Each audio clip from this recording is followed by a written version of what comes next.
번째 순서로 넘어가겠습니다. 국유화 폐간 어떤 대통령도 할 수 없는 일인데 감히 제가 어떻게 그런 말을 한다는 것입니까? 이치에 닿지 않는 말을 가지고 사람을 이렇게 몰약해서는 안 됩니다.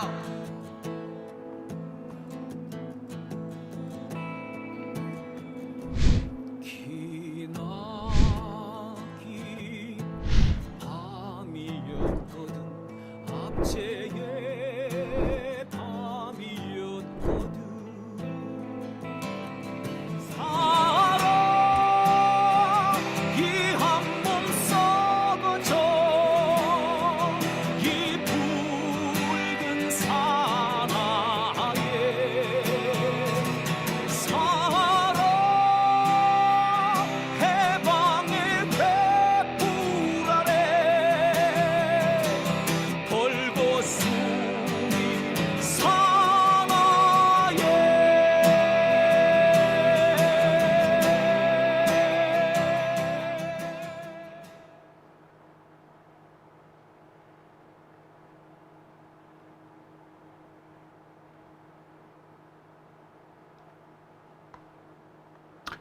네, 오밤중의 뉴스 함께하고 계십니다. 예. 나쁜 사람이 있네요. 예, 나쁜 사람 있어서, 예, 그 사람 내쫓는데, 예, 잠시 제가 시간을 쓰느라고, 예, 조금 늦었습니다.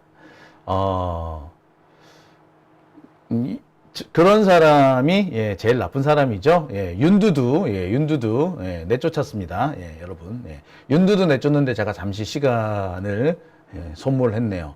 참, 이러니까, 그러네요. 참, 보니까, 잠시, 이렇게, 참, 그러네요. 예. 이렇게, 민주당 당내 얘기 좀 했더니, 이렇게 또 분탕질 하는 사람들이 많이 쳐들어오네요. 참, 대신에, 예, 참 제가 당황스러웠던 것이, 이렇게, 민주당 당내 분란 얘기 이렇게 하니까요, 동시 시청자 수가 7,000명까지 올라갔어요. 그런데, 그 얘기, 이제 그만하겠다라고 했더니, 순식간에 4,000명이 빠졌어요. 400명이 빠졌어, 400명이. 야, 진짜 놀랍네, 놀라워. 그러니까 한 400명 정도가 갑자기 몰려와가지고 분탕질하고 있었다는 거 아닙니까? 놀랍네, 놀라워. 야. 그러니 400명이 그동안 조금 전에 이 방송에서 분탕질 하고 있었다는 거 아니겠습니까? 놀랍네요. 기가 차네. 자. 이명박님 들어오셔가지고 방금 슈퍼챗 보내주셨네요. 감사합니다, 이명박님. 예, 며칠 뒤에 이명박님께서 윤석열하고 식사를 하신다던데, 예, 식사하실 때 윤석열 좀 빨리 물러나라고 꼭 말씀 전해주시기 바랍니다. 네. 자, 오밤중의 뉴스. 그러면 두 번째 주제 들어가겠습니다. 두 번째 주제는요, 예, 미국 얘기를 좀 해보겠습니다. 이건 미국 얘기라고 해야 될까 싶기는 한데요, 이 미국과 한국 사이 관계라고 해야 될까요? 아니면 최근에 지금 한참 논란이 되고 있는 영등포 경찰서의 마약 수사 외압 사건을 얘기해야 한다라고 말씀을 드릴까요? 아무튼 그 얘기를 좀 해볼까 합니다. 자, 영등포 경찰서의 세관 마약 수사 외압 사건, 이 사건과 관련해서 미국의 마약 단속청 DEA가 개입을 했다라는 그런 얘기가 전해지고 있습니다. 풍문이라고 그냥 넘어갈 수도 있을 것 같은데, 앞뒤 정황을 살펴본다거나 지금 돌아가는 분위기와 살펴볼 때 이게 단순히 풍문이라고 보기에는 너무나도, 정말 너무나도, 예, 많은 내용들을 담고 있습니다. 앞뒤가 딱 맞아 떨어지는 것이 있기 때문에 이게 그냥 풍문은 아니구나 라는 생각을 할 수밖에 없습니다. 그래서 제가 오늘 이 시간을 마련해 봤습니다. 제목을 제가 여러 차례 고민을 했어요. 미국 DEA가 한국의 정권 교체에 나섰다 라고 할까? 마약 수사 외압 사건, 영등포 경찰서의 마약 수사 외압 사건과 관련해서 이 배경에 미국의 마약 단속청이 포함되어 있다 라고 얘기할 것인가? 여러 가지 고심을 했습니다. 그래서 썸네일을 요렇게도 잡아봤다가 또 요렇게도 잡아봤습니다. 미국 DEA 한국 정권 교체 나섰다. 요렇게도 한번 잡아봤어요. 글쎄 어느 쪽을 최종적인 썸네일로 잡을 것인지는 제가 좀 더 고민해 봐야 되겠습니다만 둘 다 오늘 제가 말씀드리고자 하는 주제를 담고 있다 라는 데는 차이가 없을 것 같습니다. 오늘 제가 이 주제를 잡은 이유에는요, 미국은 그 어떤 경우에라도 마약 거래에 관여한 정권은 절대 용납하지 않는다는 거, 그리고 그것이 동맹국이라고 하더라도 예외는 없다라는 점, 그 점에서 이 이야기가 출발합니다.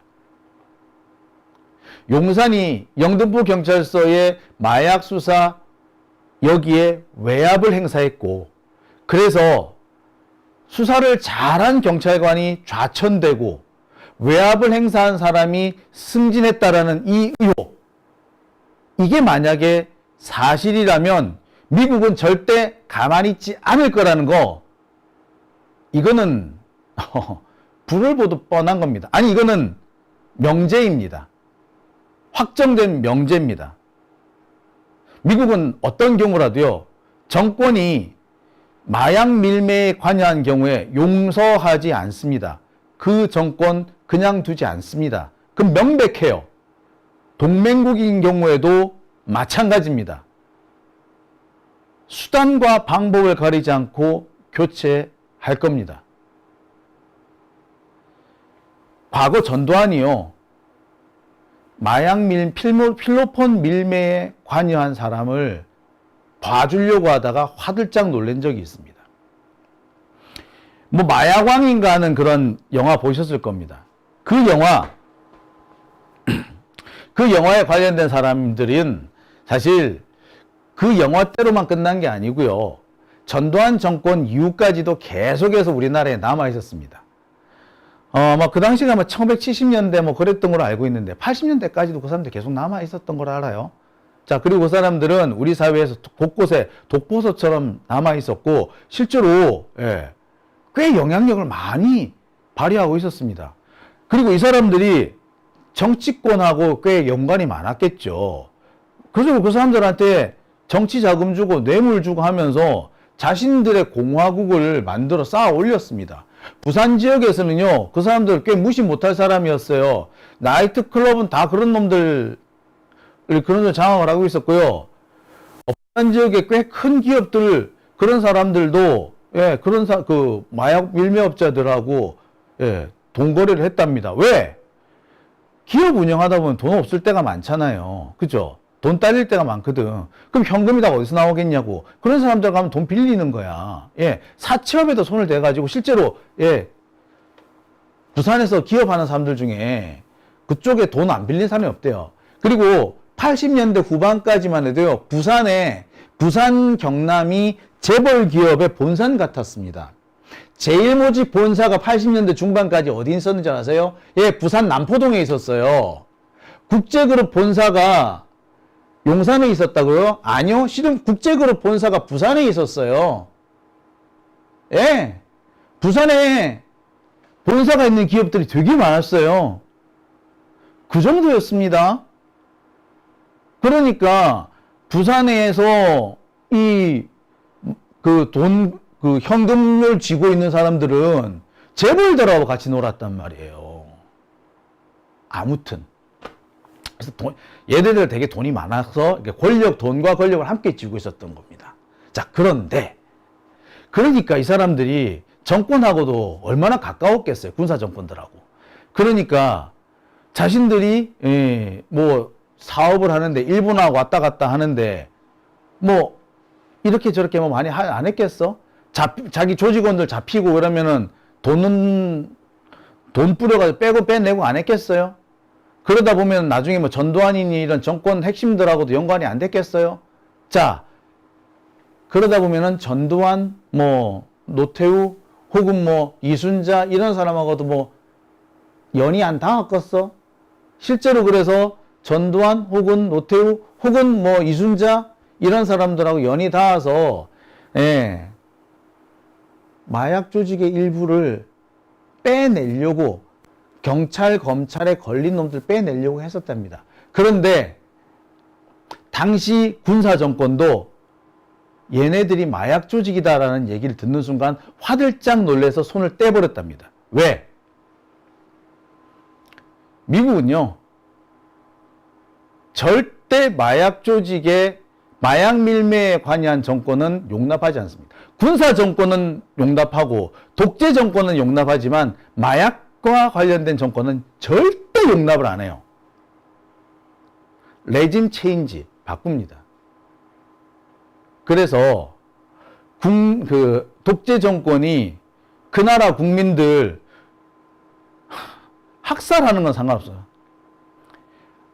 아르헨티나 아엔데 정권 이런 애들이 그 나라 국민들 막 학살하고 납치하고 암살하고 눈하나 깜짝 안 해. 하지만 아르헨티나 정권이 마약 조직하고 손을 잡았다 라는 순간 박살을 내러 갑니다.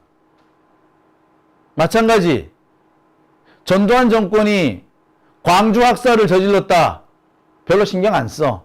하지만 전두환 정권이 마약 조직하고 손을 잡았다 바로 박살 내러 왔을 거야. 그래서 전두환 정권도 마약 조직하고는 손을 안 잡았던 거예요. 그 정도입니다.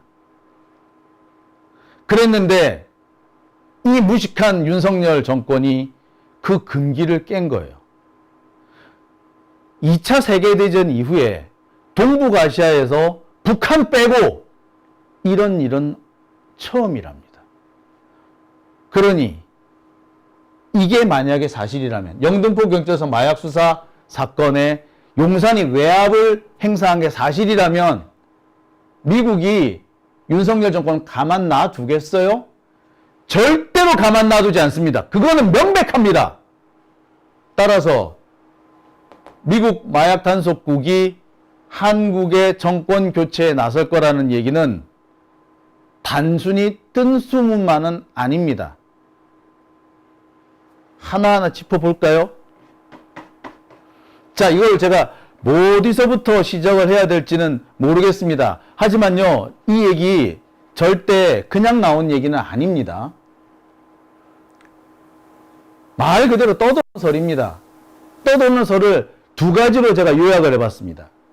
영등포 경찰서의 세관 마약 수사 외압 사건, 이 사건이 외부로 공개되는 과정에 미국 DEA의 공작이 개입됐다라는 썰이 하나입니다. 두 번째, 미국 DEA가 한국 정부 교체 작전에 돌입했다. 레짐 체인지에 돌입했다라는 거. 이 두 가지 썰이 지금 파다하게 돌고 있습니다. 이미 일본 쪽에서는 정설로 되어 있더라고. 기시다가 이미 알고 있다는 거야. 그래서 지금 한국 정부 특히 민주당 쪽하고 이미 접촉을 시작했다는 거예요. 그래서 다음 민주당 차기 주자가 누구인지를 놓고 막 하기 시작했대요. 그리고 지금 국내 대형 언론사들이 이재명 대표를 만나려고 줄을 서기 시작합니다. 윤석열을 버리기 시작했다는 거예요. 근데 그 시점이 언제부터냐? 영등포서 이 세관 마약 수사 사건, 이 사건이 불거지고 난 직후부터 갑자기 쫙 늘어서기 시작했다는 거예요. 그리고 이 직후부터, 이 전후로 해서 미국의 분위기가 완전히 달라졌다고 합니다. 자, 그러면서 이 썰들이 떠돌기 시작한 거예요. 근데 이 썰, 그냥 썰만이라고 보기에는 어렵습니다. 자, 어디서부터 말을 시작해야 될지 모르겠는데 일단 미국의 DEA부터 얘기할게요. 미국의 DEA는요, Drug Enforcement Administration. 발음은 더럽죠, 제가. 네. 미국 마약 단속청입니다. 우리나라에서는 마약 단속국이라고 더 많이 알려져 있죠. 그런데 이 administration이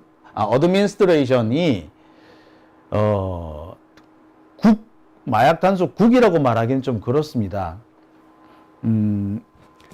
마약 단속국이 되면은 좀 급이 낮잖아요. 근데 마약 DEA는 독립적으로 움직입니다. 미국 법무부 산하에 있는 독립적인 어떤 기관입니다. 독립기관이에요. 그러니까 단속국이라고 말하기는 좀 그렇고요. 그래서 단속청이라고 말하는 게 더 정확해 보입니다. 그래서 제가 마약 단속청이라고 합니다. 미국 FDA 식품의약국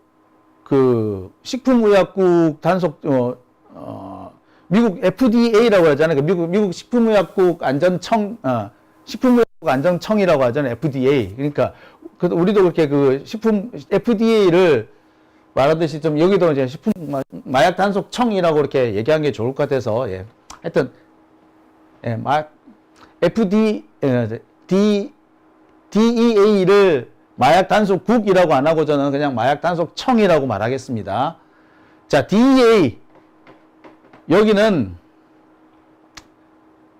수사기관이자 정보기관이자 군사기관입니다.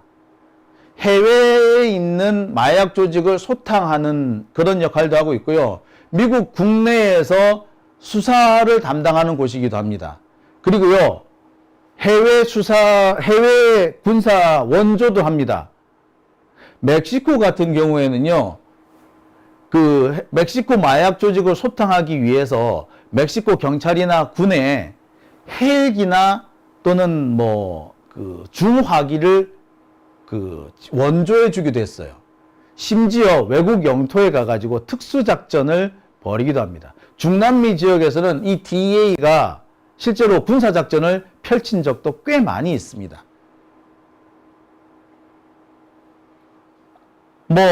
잘 안 될 경우에는요, 해외 정권을 뒤집어 엎는 정권을 타도하는 경우도 있습니다. 이와 관련해서는요, 우리나라 최근에 수리남에도 이 DEA의 활약상이 나온 적이 있습니다. 여러분, 수리남 보셨죠? 수리남에도 그 DEA가 활약하죠. 너무 나라 가가지고도 막 하고 막 그러죠. 예. 실제로 보면 이 DEA는 중남미, 그 다음에 중동, 동남아시아 등에서 실제로 군사활동을 하고 있습니다. 비밀리에 하는 경우도 많습니다만 중남미 등지에서는 공개적으로 활동하기도 합니다. 멕시코에서는 직접 마약 조직을 소탕하는 데 끼어들기도 합니다. 지금까지 미국은요, 마약과 관련해서는 동맹국에 대해서도 얄짤없어요. 작살을 냅니다. 협조 안 하면 그 나라 정권을 잡아뜨리기도 합니다. 암살도 서슴지 않아요. IT 같은 경우에는 대통령이 아작납니다. 파나마 같은 경우에는 노리에가라고 군사정권이 작살난 적도 있어요. 엘살바도르니, 베네수엘라니, 그 밖에 기타 등등 여러 국가에서 실제로 마약 조직과 연계가 있었던 많은 정권들이 작살이 났습니다. 남미 카리브해에서는 볼 것도 없어요. 숱한 나라들이 이 DEA에 의해서 아작이 났고요. 수시로 이 DEA 소속의 군사작전이 벌어지기도 했습니다. DEA가 직접 군사력을 투사하기도 했지만, 델타포스라든지, 미 해병대라든지, 또는 미 해군을 동원해가지고 간접적으로 군사활동을 하기도 합니다. 하지만 직접 자신들이 군사력을 운용하기도 합니다. 일종의 SWAT 같은 것을 가지고 있기도 해요. 아무튼 어마어마한데요. 수사기관이기도 하고 정보기관이기도 하고 군사 조직이기도 합니다. 정확한 활동 내용은 아직까지 드러나지는 않았어요. 아무튼 무시무시한 단체입니다. 근데 이 DEA는 우리나라에도 들어와 있습니다. 공식적으로도 들어와 있죠. 지금까지는 DEA가 우리나라에서 매우 선량하게 활동을 해왔습니다. 하지만 최근에는 선량하게만 활동하고 있는 것 같지만은 않죠. 자, 근데 이 사건과 영등포서 세관 마약 수사 외압 사건, 이거하고는 무슨 관계가 있느냐? 자, 하나하나 짚어보겠습니다. 아유, 목이 마르기 시작하네요. 자, 영등포 경찰서 마약 사건 외압. 자, 이 사건이 어떻게 드러나게 됐는지 우리 찬찬히 한번 살펴봅시다. 이 사건은요, 최수근 상병 사건, 이 사건에 대한 청문회를 하는 과정에서 드러납니다. 기억하시죠? 멋쟁 해병 단톡방에 참여한 사람들 중에 바로 이 외압 사건의 당사자가 존재했습니다. 당시 이 외압 사건 당사자는 용산으로 영전했고요. 그리고 이 수사를 직접 맡았던 이 백모 경정은 좌천을 당했다는 것이 확인이 되죠. 그 영전 당사자는 조병노 경무관입니다. 또 다른 외압 당사자는 김찬수 영등포 경찰서 서장이었고요. 이 사람은 지금 현재 대통령실 비서관으로 가 있죠. 자, 최수근 상병 사망 사건과 영등포 경찰서 세관 마약 사건 외압 사건, 이 사건에서 공통으로 등장하는 사람이 있는데 그게 누구다? 바로 이종호입니다. 그리고 여기에 연계고리가 되는 것이 바로 멋쟁 해병이라는 단톡방이죠. 그러니까 최수근 상병 사건, 이 사건을 조사하는 과정에서 정말 우연하게 드러나요. 우연히 드러납니다. 그래서 갑자기 이 사건이 본격적으로 거론이 되기 시작합니다. 이게 그전까지는 숨겨져 있던 사건이었거든요. 자, 그래서 드러난 사건, 이 내용이 되게 황당무계하고 어마어마한 내용이었습니다. 아니, 왜 지금까지 이 사건이 드러나지 않았지 싶을 정도의 어마어마한 규모였죠. 말레이시아, 그러니까 즉 동남아시아에서 100kg 상당의 마약이 국내로 들어옵니다.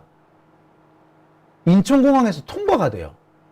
그런데 인천공항 직원, 세관 직원이 이 어마어마한 양의 마약을 통과시켜줬다라는 거 아니야. 뿐만 아니라 이 마약 조직원을 세관 직원이 데리고 나가서 택시까지 태워줬다는 거 아닙니까? 단순히 눈 감아줬다는 게 아니라 협조를 해준 거죠. 이게 대한민국에서 일어났어요.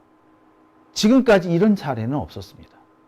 실수를 해서 넘어갔거나 실수인 척 넘어간 적은 있어도 마약 조직을 함께 딱 끼고 가자, 동행을 해서 통과시켜준 사례, 직접적으로 마약 밀매 반입에 세관 직원이 개입한 사례는요, 없었어요. 대한민국이 적어도 그 정도로 엉터리 국가는 아니었단 말이야. 그래서 지금까지 우리나라가 국제사회에서 상당히 그 치안이 안정된 나라, 적어도 아직까지 마약에서는 안전한 나라로 인정을 받고 있었습니다.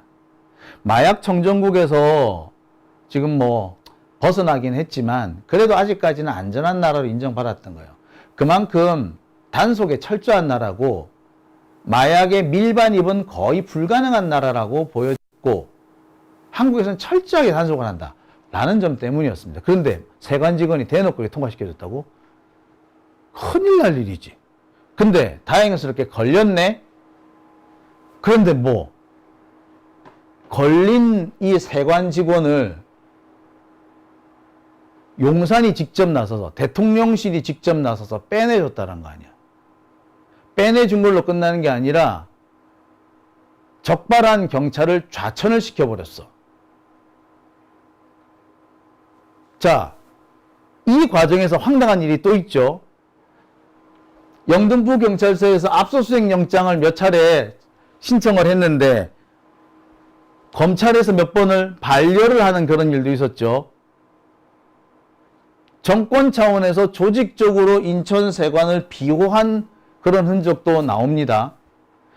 용산과 검찰이 조직적으로 마약 밀매를 비호한 거예요. 대한민국에서 지금까지 존재한 적이 없습니다. 한동훈 뭐라 그랬습니까? 마약과의 전쟁 한다 그러지 않았어?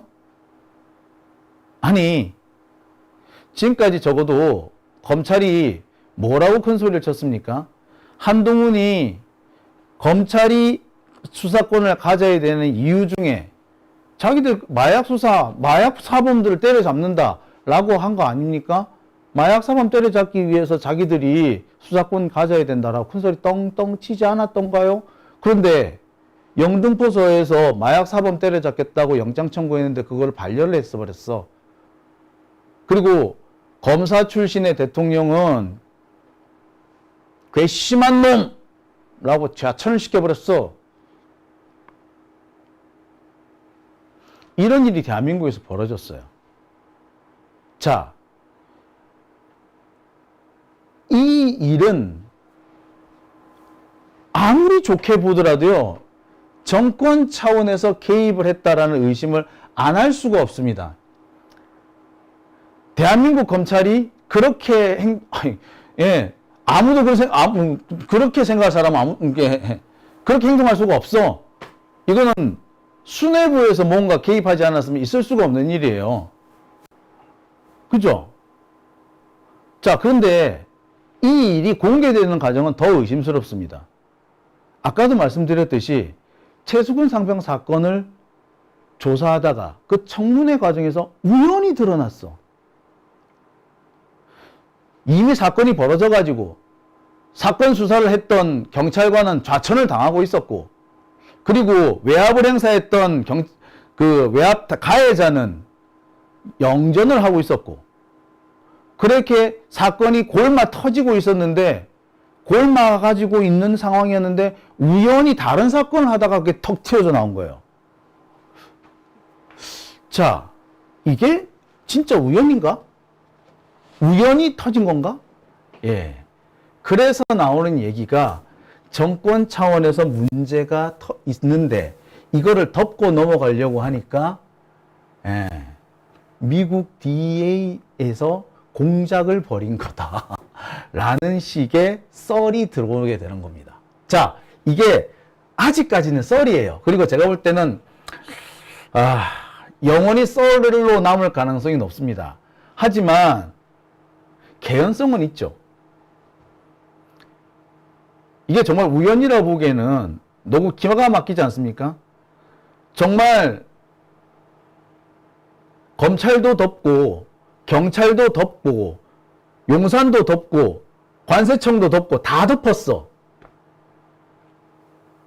이 경찰관 하나, 백경정 하나만 혼자만 억울하고 있는 억울한 사안이었어요. 아무도 모르고 있었는데 우연히 멋쟁 해병 단톡방에 조병로가 걸려들면서 그 조병로가 징계 대상자였다가 징계를 안 받고 풀려났다. 어떻게 풀려났지? 근데 무슨 징계였어? 수사 외압이었어? 무슨 수사 외압이었어? 어이? 마약 수사 외압이야? 무슨 마약인데? 그 사건 담당자가 누구야? 어이? 그 사건 했던 사람은 좌천당했어? 아니, 이 사건은 뭐였는데? 예. 그렇게 해서 이 사건까지 오게 된 거였거든요. 우연치고는 좀 그렇죠. 그냥 생겼을까? 예. 그래서 이거 미국 DEA에 공작이 있는 거 아니냐라는 의심이 되는 겁니다. 우연이라고 하기에는 너무 이렇게 너무 쫙 이어지지 않았어?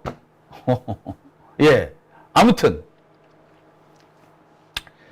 그렇게 해서 예, 뭐 됐다 쳐. 하여튼 어떻게 됐다 쳐. 그래. 정권 뭐 DA가 뭐 공작을 벌였다. 어쨌든 그렇게 해서 공개가 됐어. 확실한 거는 뭐 지금 이 사건에 정권 차원의 개입이 있었다라는 거는 빼박인 거죠. 용산이 개입했다는 거 이제 빼박이에요. 그리고 용산이 개입하는 과정에 경찰 수뇌부, 검찰 들어와 있다는 게 확인이 됩니다. 관세청장이 나섰어. 그러면 관세청장, 경찰청장, 검찰 다 걸렸네? 그리고 용산이 들어왔네? 자, 이미 여기에서 대한민국 국가기관의 상당수, 핵심적인 수사기관, 권력기관들의 상당수가 이렇게 들어왔잖아요. 대한민국 권력기관이 뭡니까? 세금, 경찰, 검찰 아닌가요? 이게 다 들어와 있네? 이거 미국이 볼 때 어떻게 보이겠습니까? 대한민국 정부가 들어온 일이라고, 개입한 마약 밀매 사건이라고 생각 안 하겠어요? 누가 봐도 그렇게 보이지. 그죠? 그런데 아까도 말씀드렸습니다만, 이런 사건, 정권이, 국가 권력이 마약 밀매에 개입한 경우 미국은 절대 용서하지 않습니다. 시간이 아무리 오래 걸려도요, 정권을 교체해버립니다. 자, 여러분, 지금 포털에 들어가셔가지고 DEA라고 치시고, 예, 정권 교체라고 한번 쳐보세요. 뭐라고 나오는가? 이런 기사들이 뜰 겁니다. 하나는 조선일보 기사고요. 하나는 연합뉴스 기사입니다. 하나는 2021년 기사고요. 하나는 2020년 기사입니다.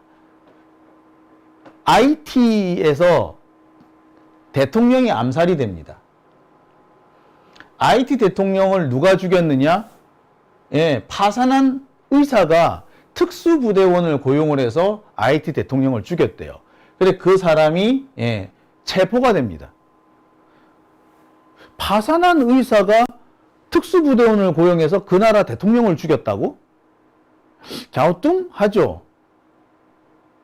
아니 무슨 지가 특수부대원도 아니고 말이야. 어떻게 가능하죠? 이거를 두고 이 배경에 미국이 관여한 게 아니겠느냐. 그러면서 이 IT 대통령 암살에 미국 DEA가 관여했다라는 의혹이 많이 제기가 됐습니다. 이건 거의 국제사회에서 상식으로 제기되어 있어요. 자, 이와 관련해 가지고는 베네수엘라에도 있습니다. 2020년 용병 침입 작전이라는 게 있는데, 당시 베네수엘라 마두로 대통령 같은 경우에 미국 정부가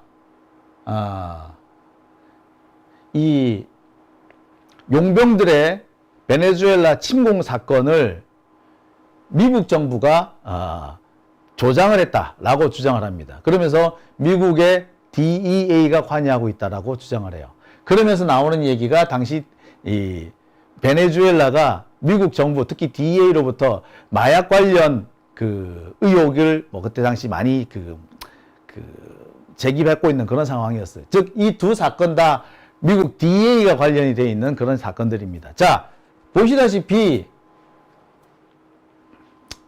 이 DEA가 그 외국 정부의 전복 또는 암살 이런 데 관여한 거는 사실 흔한 일입니다. 최근에도 되게 흔했어요. 영화의 소재로도 많이 등장을 하죠. 꽤 오래전 기사인데요. 2011년 기사입니다. 연합뉴스 기사인데요. 미국은 해외 5개 나라에서 마약 범죄 특수팀 패스트를 운영하고 있다. 그러면서 온두라스 정부의 발표를 이용해서 미국 마약 단속국 DEA가 특수 훈련을 받은 마약 단속국의 최정예 요원들을 동원해 가지고 해외 그 마약 조직들을 소탕한다거나 경우에 따라서는 그 마약 조직들을 후원하는 군사 정부들을 전복한다거나 그런 일을 하고 있다. 이런 보도들을 이렇게 낸 적이 있습니다. 이와 관련해 가지고 영화가 나온 적이 있는데요. 이 영화는 1990년대에 나온 해리슨 포드가 주연한 영화예요. 해리슨 포드가 되게 젊었다, 그죠? 긴급명령이라는 영화입니다. 크랜시라는 그 소설가가 쓴 동명의 소설을 영화한 그런 영화입니다. 긴급명령, Clear and Present Danger. 명백하고 현존하는 위협이라는 뜻입니다. 명백하고 현존하는 위협이 있으면 긴급명령을 발동할 수 있어요. 그래서 이걸 아마 긴급명령이라고 해석을 한 것 같은데 원제목은 Clear and Present Danger입니다. 아무튼 이 긴급명령의 영화는 어떤 배경을 하고 있느냐? 남미의 어떤 국가에서 마약 조직들이 회합을 여는데 그 마약 조직이 회합을 여는 곳에 미국 해군이 폭격을 합니다. 그래가지고 마약 조직을 전체를 날려버려. 빵! 그리고 그 회합하는 장소를 미 해병대 요원들이 가가지고 정찰을 하고 표적을 이렇게 조사를 합니다. 지금은요, 그 인공위성이나 드론에서 이걸 이렇게 그 표적을 이렇게 그 지시를 하면은 폭탄이 알아서 이렇게 퐁 떨어뜨리죠. 보통 인공위성에서 다 하는데 이때까지만 해도 현지의 그 표적 부근에 그 요원이 가가지고 그 보통 이렇게 뭐냐면 보통 그 근접 화력 지원이라고 카스라고 하는데 CAS라고 하는데 근접 화력 지원 팀이 가가지고 표적을 이렇게 레이저 표적 지시 이렇게 딱 이렇게 지시를 하고 있어야지 그 폭탄이 내려와가지고 쾅 이렇게 때립니다. 근데 그게 표적 부근에 가야 되잖아요. 그러니까 되게 위험한 역할을 하잖아요. 특수부대들이 투입이 됩니다. 보통 미국 같은 경우는 해병 특수부대나 공군 특수부대가 들어가는데 여기서는 미 해병 특수부대가 들어가는 걸 되어 있어요. 하여튼 그렇게 돼요. 하여튼 그런 상황이에요. 그런 상황을 그리는 영화입니다. 여하튼 그때 이 해리슨 포드가 어디 소속이냐? DEA 소속입니다. 네. 그래요. 이런 일들이 있었어요. 네. 자, 제가 말씀드리는 거는 뭘 말하느냐? 미국은 이렇게 전 세계 어디든 마약과 관련된 일이 있으면 그 나라가 남의 나라든 동맹국이든 관여하지 않고 반드시 가서 작사를 낸다.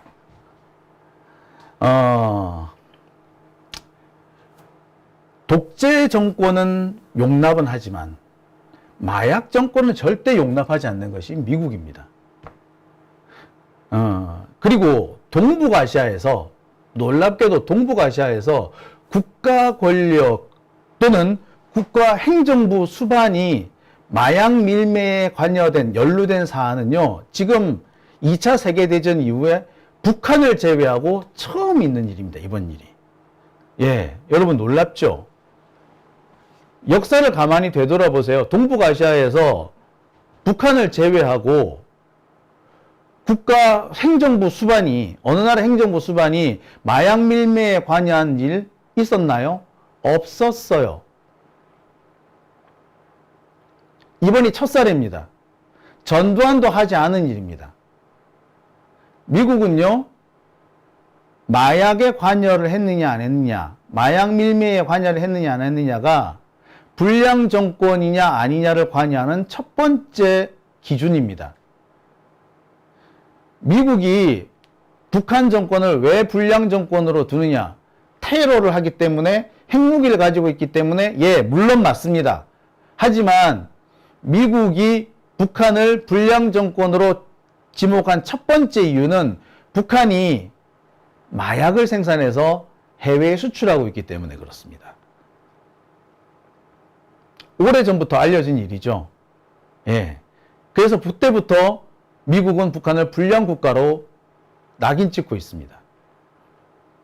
불량 국가가 되면은 언제든지 미국은 군사력을 동원하든 특수부대를 동원하든 어쨌건 얘들은 엎어버리려고, 정권을 바꾸려고 합니다. 그래서 독재 정권이 들어서는 것은 용납하지만, 그 독재 정권이 자기 나라 국민들을 학살하는 것은 용납하지만, 독재 정권이 인권을 침해하고 탄압하는 것은 용납하지만, 마약을 밀매하고 생산하는 건 절대 용납하지 않습니다. 근데 그 짓을 누가 했다고? 이번에 윤석열이 했다고. 미국이 가만히 있을까? 절대로 가만 안 있지. 근데 그걸 그나마 들켰네? 그럼 미국이 가만히 있겠어? 가만히 있는 정도가 아니라, 만약에 이게 사실이라면 이 일이 공개된 것도 미국의 공작인 거고, 이 다음 단계에 일어나는 일도 다 미국의 공작 때문에 일어난 일인 거죠. 즉, 윤석열의 종말은 이미 다가온 겁니다. 끝장이 된 거예요. 미국이 왜 이렇게 강하게 설치느냐? 이번 일이 엄청 심각하기 때문에 그래요. 왜? 한국에서 미국에 수출되는 물건이 되게 많죠. 특히 한국에서 미국에 소비재가 많이 수출이 되는데 택배를 이용한 소비재가 정말 많습니다. 그런데요, 정말 심각한 것이 이번에 한국에 들어오게 됐던 100kg에 달하는 이 마약이 이게 한국에서 소비될 양이 아니라고 보는 겁니다. 100kg은요, 300만 명분에 해당합니다. 마약 1인당 1회분이 어느 정도 되냐면 0.03g입니다. 0.03g이 1회분인데 이걸 100kg으로 나눠보세요. 300만 명이 쓸 수 있는 분량이에요. 300만 명? 이건 한국에서 소비될 분량이 아닌 거야. 이거는 재포장이 돼가지고 미국 등지로 수출될 분량이라고 보는 겁니다.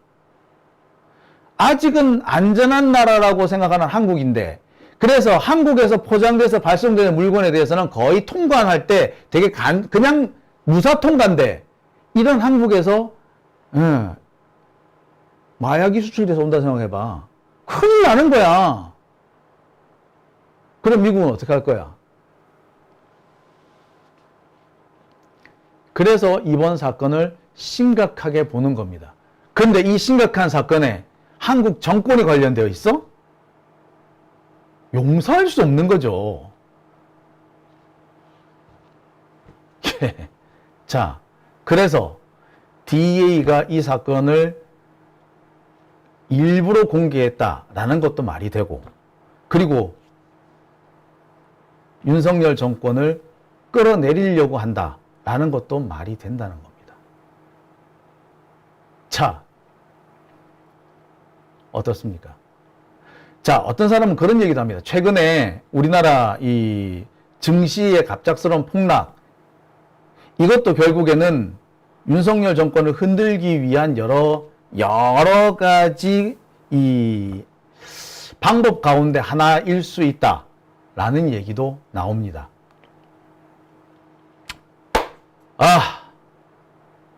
예, 어마어마한 양이죠.